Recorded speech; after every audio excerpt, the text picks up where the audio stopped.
Dr. Kohli, well, sovereign countries are being forced to take decisions to support what Donald Trump feels is fueling the Russia and Ukraine war.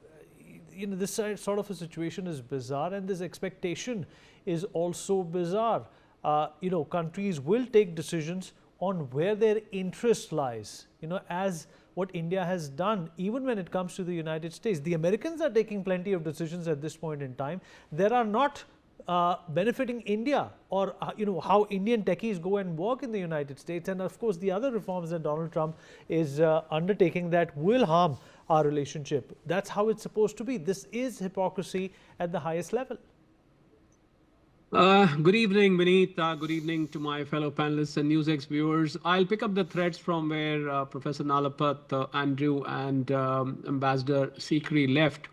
I'll reveal some more numbers with due permission of Ambassador Sikri. 2.9% has been the inflation, and the 22,000 has just been the job creation, which means jobless claims have risen sharply, which is a categorical sign of the American economy sinking into recession. It's knocking at the doors of recession. In fact, some part of the economy is already in recession, notwithstanding the billions of dollars supposedly which President Trump is supposed to be collecting. I don't know who, because it is ultimately being collected from the people of America. We should not forget that, because it's been passed on. The prices are being passed on to the people of America. Now, as regards confusing, I think nobody is confused except President Trump himself. He's the most confused person as of now. And, either it's confusion or it's playing good cop, bad cop. That President Trump says, I'll play the good cop. I'll say Prime Minister Modi is my friend. India is a great country. We have a great friendship. And, all those praises. We used to walk in the rose garden. We used to do this. We used to do together, as if, you're talking about your old beloved, whom you've lost to somebody else. You have lost it to dark, deep China, and so on and so forth. The bad cop is people like Peter Navarro, right? He's the bad cop. And there are a few others who are in his inner coterie, who are trying to make those nasty comments about India. As far as European Union is concerned, India is already in advanced stage of a dialogue with the European Union trade representatives for finalizing a trade agreement. I really don't think, unless of course it is a place like UK or something which succumbed to, sir, levy 10%, we are fine.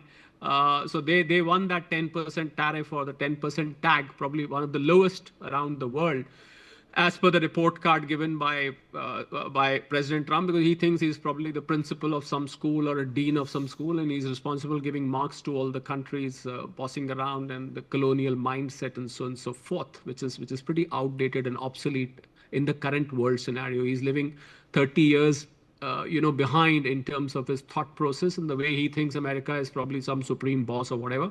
Unfortunately, situation is not in that manner.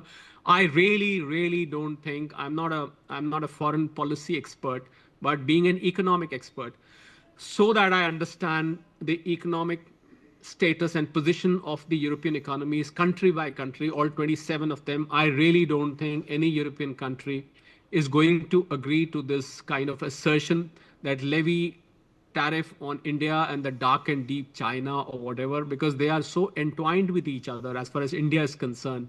They are so much dependent on India and China.